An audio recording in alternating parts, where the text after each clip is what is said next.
All right. Thank you, everybody, for coming to the show. This is Dr. A Digital Podcast, the only podcast that addresses CEOs and business leaders who would like to increase their business using social audio. And I have a special guest today that I have Lane Kawaoka, who is also going to be talking about passive income. And it's a really big topic for a lot of people in my audience. If you listen to the end of the show, also get a free competitive analysis for you. So listen to the end and we'll have an offer for you. So with that, I want to introduce Lane Kawaoka, and he is also going to hit 4 points that I think are really relevant. So the 4 points we're going to talk about: counterintuitive wealth rules the rich follow. So everybody wants to know, how come the rich are richer? And they seem to be getting richer all the time, don't they? Another thing is passive investing for working professionals. You know, so many of us and so many people are working but would like to get some money that way as well. Total financial wealth building for working professionals. And last but not least, passive cash flow investing, all of which I think are really relevant topics. And that's why I was hoping to convince Lane to come on my show. So with that as an introduction, Lane, thank you so much for taking some time out for your schedule. Tell us a little bit about background and really tell us all the tips that you've been able to accumulate all these years. Yeah. So I currently own 8,000 rental properties, about $1.1 billion of assets under ownership. But it don't always start off like that. It's first started with that first rental property, but maybe fast forward a few years off that, going through high school and college. I was just like any person out there, taught to go to school, study hard. Yeah, sure. Get some kind of degree and, plug away at that thing for like 40, 50 years. 40 years. Investing in this like 401k nonsense and, just doing everything you're supposed to do until I bought a property that originally was to live in, which I don't necessarily think is a good idea for a lot of people. Correct. Yeah. And then I started to rent it out, and that's where I got the taste of passive cash flow. That's awesome. Now, you started out with a traditional career, right? So an ex-civil engineer, and you also then transitioned into this. So how did you come up with this as an idea, and how did you come up with this wealth rules for what rich people are doing? Because I think that's what a lot of people would find valuable. Yeah, how I came up with this, well, this isn't rocket science, right? It's a basic commodity and necessary need for most people. And, you buy houses and people rent it. And most people these days can't afford houses to rent. We're probably moving more to a renter society as, in the coming years. And, right. I like I said, I bought that first rental and I was like, wow, I'm making a good amount of positive cash flow every single month of this thing. I'm going to do another, right? And I did. I bought another. And, around 2015, I had 11 of those rental properties bringing in some good money. And then I transitioned to larger apartments and syndication deals. It's all while still working my day job, or, people right. are out there, they're working on their business. But I think at some point you have to take that money, and if it doesn't go to your business, whether it's more pizza ovens or more paid advertising or whatnot to propel your business, making that wheel bigger, you got to eventually at some point start putting it to the passive side so your money can work harder for you.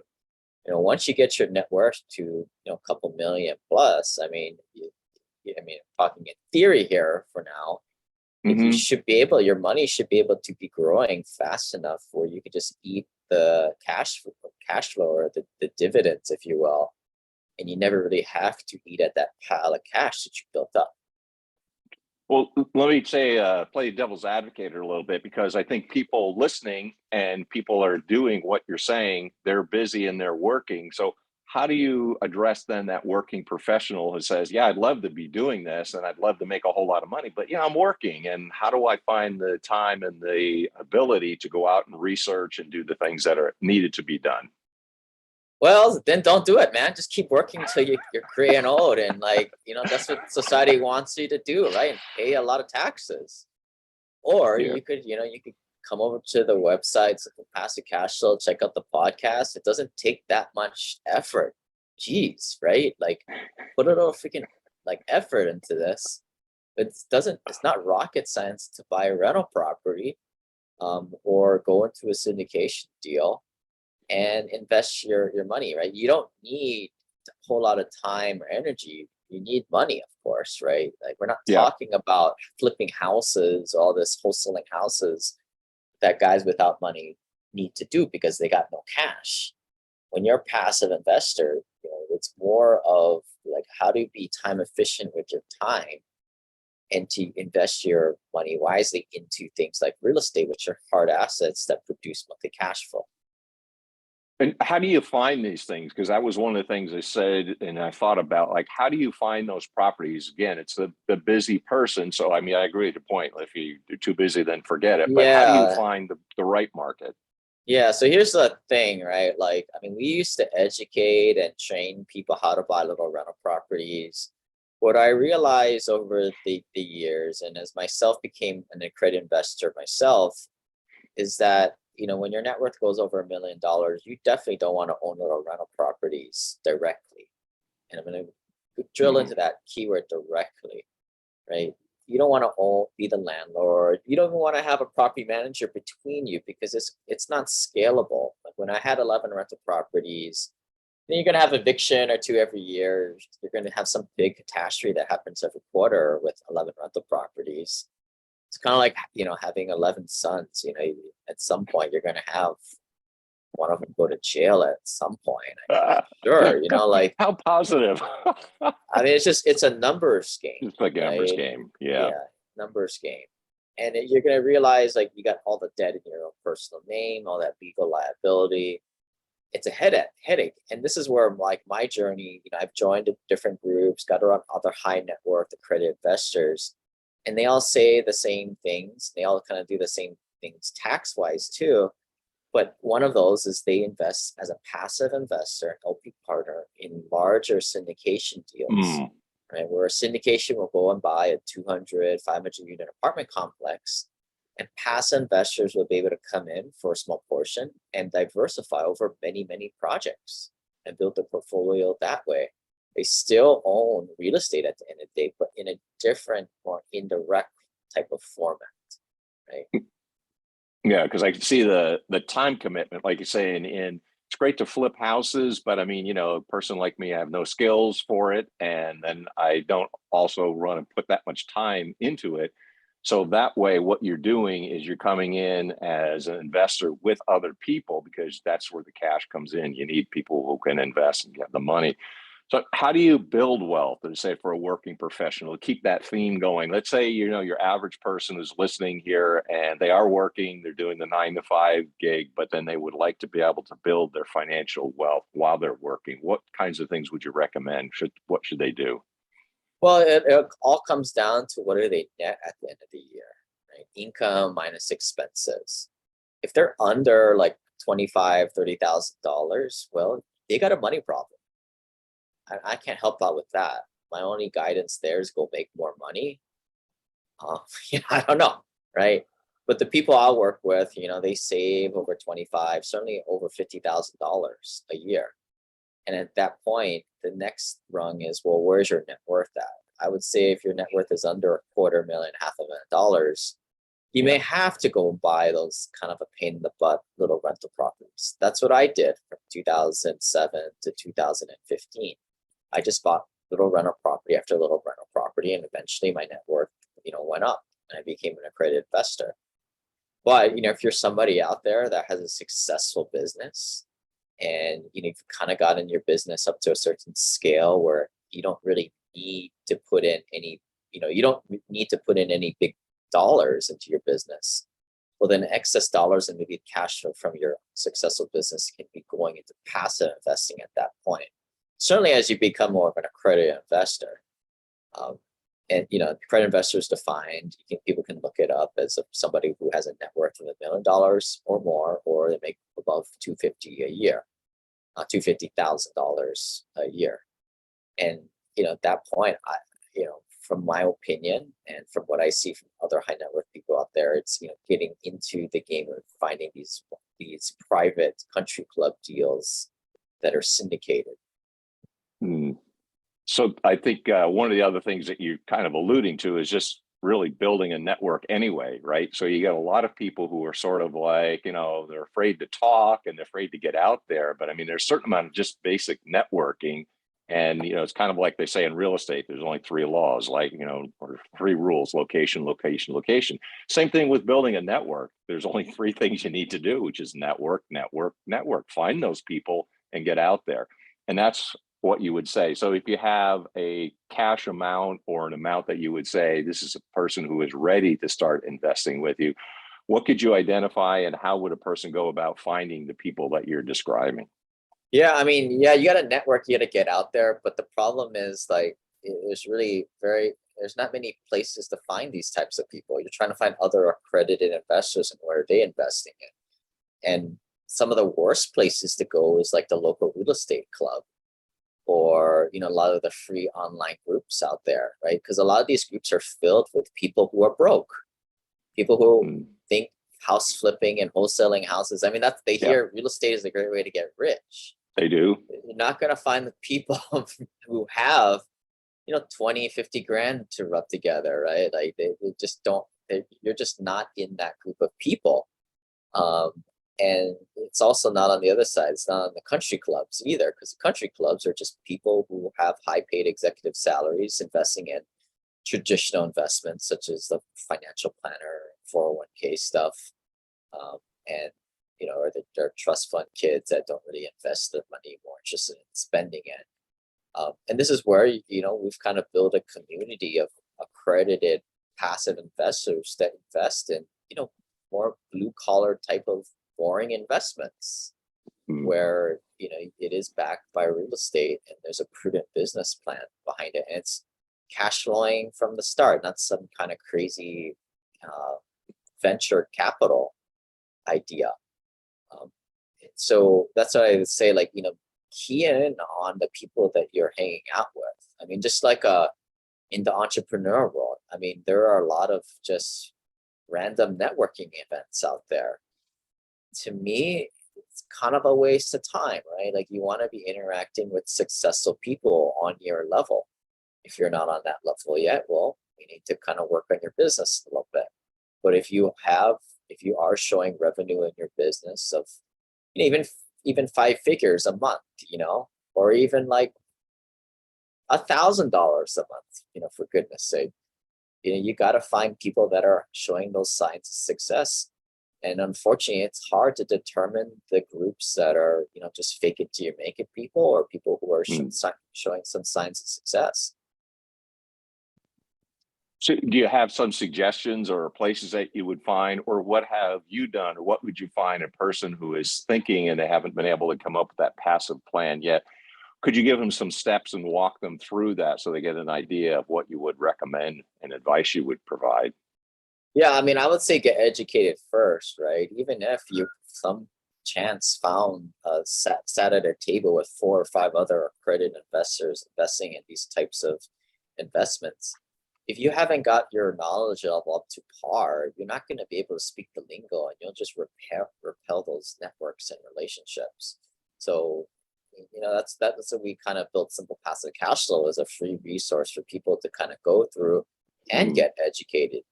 After then, it's kind of up to you guys, right? I mean, you have to kind of find other people kind of doing this stuff, and that's quite honestly the hard part. And which is why we have a closed pay to play type of mastermind group for that, because it's just so freaking difficult to find other accredited investors investing in this type of stuff. But I would say, get educated first, because if your knowledge level is not up to par, it's just not even going to work. I think that's a prerequisite to getting going. And I think maybe even a prerequisite of that is get your net worth off the ground. Get it to at least $500,000, $1 million net worth first. And then one of the other questions I have, I think a lot of people would wonder, since you're investing, and I guess there's a certain amount of trust level. Now, you've been able to get property all over the United States, not just in Hawaii where you're based, but how does that take place, and how do you get to that trust level and credibility that where you can invest in a property that's, say, sight unseen or somewhere that you're not familiar with? Well, I mean, we've started the podcast since 2016. I mean, and I think it was very authentic story. I mean, I told people how I lost money and what mistakes I made, and they saw how I was buying back then. I was still buying little single family homes, which, as I'm kind of telling the story today, I'm not a huge fan of if you're already an accredited investor. Whereas I think that there's thousands of other real estate type of podcasts out there, right? And the intentions is always the same. It's more for what can the audience do for the person doing the podcast, as opposed to my intention has always been very clear. Just give out free advice and just help these people. And, that builds an audience. It seems to gain attention, right? So we'll do like free hot seats and put it up on the podcast. People vicariously listen in and kind of hear. And all the stories are the same. I mean, this is not, no one's really a special snowflake. All the same, like all the lessons are kind of the same. Right? We're all kind of misled down this financial path of go to school, study hard, get a high paying job, then invest in the 401k, which is all these kind of garbage investments that just make Wall Street rich. Buy a house to live in. Oh my goodness, don't get me started on that, right? You should be taking your money and going and buying investments and then paying down your primary residence, right? That's exactly what the banks want you to do. You should be taking that excess money and buying more investments with that. But these are all like things that we're all misled down a path of the normal financial education. That's all wrong. That's essentially what keeps hardworking people working forever, and they pay a lot of taxes in the meantime. It's not the wealthy people, who are putting their money to the right investments that are barely paying any taxes. Rightfully so. I mean, they're following the IRS tax codes. They're following all the incentives that you're supposed to be doing. And like there's just a lot of misinformation out there. And what I realized as I started to join a lot of these groups, get around other high net worth people, is that a lot of the secrets of the wealthy, if you call it, are not that hard. That's secret. They're very secret, but they are very counterintuitive than what your parents taught you or what your coworkers are doing.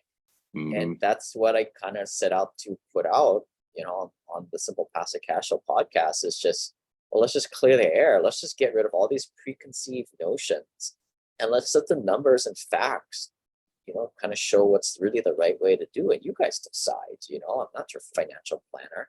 Financial planners just get paid commissions to sell you a bunch of garbage investments. Anyway. What do they know about building wealth? Yep. If you could recommend some background in education, I know exactly what you're talking about. So here's a background in education, and I'm in those ironic positions. I often say, like, why are you going to college? It's not necessarily the route, because you're going to be a wage slave. You're going to get the job, stay in there for 40 years, and then retire with your 401k. So that's not necessarily the way to go. But if you could recommend, so I want to kind of wrap things up, what you recommend for educators? What do you think they could be doing now, let's say high school level, college level, to start saying, you really should be thinking about this as you did when you were in high school? But like the teachers, is that what you mean? Yeah. So what would you say that they could start doing to say, make some suggestions that they could start investing in, especially passively?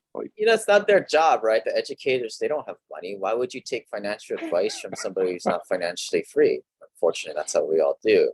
But I'm totally on board with you. Like, I'm not a huge fan of like the education degree system that we have, even though I've got like a master's degree. It didn't really serve me well. But you know what? Like the job initially, I worked my engineering job for at least a dozen years. That job got me money. I saved my money to buy rental properties. If it weren't for that stupid college and school stuff, I wouldn't have gotten that decent paying job out of college. And I think that for most people, they need to go find a job. They need to trade time for dollars, whether that's their own business or at a job, and save that money and to go put it to investments. And that's something everybody can do. A very small subset of the world can actually create a business. As we all know, most entrepreneurs fail. And most entrepreneurs these days are entrepreneurs that just can't find jobs. So that's true. I'm not a huge fan of school, but I would say go to Good school, to do. get a good job. It's a means to the end. If you do this right and you get a good paying job and you invest the right way, I mean, there's no reason why you can't get out of the rat race in 5 to 10 years and become a professional investor, kind of where I'm kind of at these days. Yeah, and that's to me is the quickest line, but you do have to kind of go through some different steps and hoops there. Right. So it may be sort of like maybe that 25 to 35-year-old, let's say, that person who did go to college, saved their money, was frugal, and then was able to say, I've got this cash and I'm going to take this cash, and rather than live in the house, I'm going to start investing it. And so it's a little bit different path, but like you say, it's a means to an end. That's what would work. Right, right. And another thing I like about the day job is like, you can learn and screw up on somebody else's dime. I mean, there are so many things that I learned through my crappy Fortune 500 jobs that I learned that I actually use in my personal business today. It's just, it's all in hindsight, right? But, I think that there's some, usefulness to doing that. You certainly don't need to do it for like years. Yeah. Right? Like you can typically pick up the skill sets and the insights from a job in 6 months, and then you move around. That would be kind of my twist on that whole thing. But when I first started as a new engineer, I was saving most of my paycheck Sure. for 5 years, and that's what really propelled me to buy multiple properties in the beginning. And that's a lot of this investing thing is, as you guys know, it's compound interest. And it grows like a hockey stick. If you can accelerate yourself to that beginning part as quick as possible, which is essentially just a money problem or money, you can get to financial independence very quickly. Yeah, because a lot of the younger people it's the plastic problem. They're throwing out credit cards to you left and right, and then they find themselves under, and then they can't get out of that. Young people and old people, right? They just can't keep a damn budget, right? They can't keep their grubby hands off their money, and they spend more than they make, and that's a different thing. A lot of people I'll work with, they've kind of gotten over that, or they grew up in the right habits where they do save 30, 50, 100 grand every year. Now, for those people, then they have to kind of get on this next stage, which is investing the right way, right, and not just getting into the whole Wall Street type of financial planner world. Gotcha. So you got a lot of tips. These are like the secrets that are not really secret, but you're also telling people what they are. And since I want to sort of wrap things up, how would a person get a hold of you, and what kinds of things would they be finding that you can offer, so that if they're interested, they can follow up and they would contact you? How do they get a hold of you, and what can you offer them? Yeah, they can go to simplepassivecashflow.com. They can sign up for the club there at simplepassivecashflow.com/club. They'll get a bunch of e-courses if they're an e-course kind of a person. If not, they can download the audiobook, all kind of read, or I did an audiobook version for them at simplepassivecashflow.com/book. That'll kind of go over all this stuff pretty succinctly. But if they're a podcast person, they can also check out Simple Passive Cash Flow, Passive Real Estate Investing. All right. Outstanding. So thank you so much, Wayne, for being my guest today. We appreciate it. All these secrets that are not totally secret, but they really don't know. So I appreciate your time. Thank you for being a guest on today's podcast. All right. Thanks, Vic. Thanks, man. You bet. If you want a free competitive analysis for your website, you listen to the end. This is it for the Dr. Digital podcast. My special guest has been Lane today. Until you next time, Deus Volt.